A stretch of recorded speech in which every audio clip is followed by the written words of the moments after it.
তিনি তো আমার সেই নবী, যেই নবী উহুদের ময়দানে দান শহীদ হয়েছে, নবীর চোখের পানি ঝরে নাই। তিনি তো আমার সেই নবী, যেই নবী যে মদিনার পথে প্রান্তরে ঘুরছিলেন, মুনাফিকরা নবীকে নির্যাতন নিপীড়ন চালিয়েছিল, নবীর চোখে পানি ঝরে নাই, নবীর চোখ দিয়ে পানি বের হয় নাই, নবীর চোখ দিয়ে পানি বের হয়েছে উম্মতের কষ্টের বেদনার কারণে। তিনি তো আমার সেই নবী, যেই নবী দুনিয়ার জমিন এসেছেন।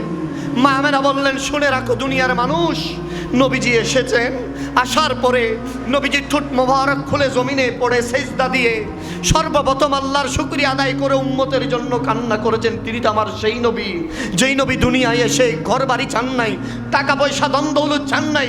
সেই নবী দুনিয়ার জমিন এসে রব্বি হাবিলি উম্মতি বলে বলে আমাদের গুনাহগার উম্মতের গুনাহ মোচন করেছেন।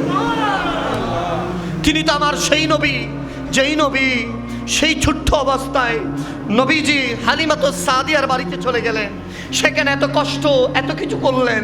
মা হালিমাতুস সাদিয়া বললেন, হায় হায়, পৃথিবীর জমিন আমি বহু শিশু দেখেছি, কিন্তু মুহাম্মদ আরবীর মতো কোনো শিশু দেখি নাই আমি। তিনি কেমন শিশু ছিলেন?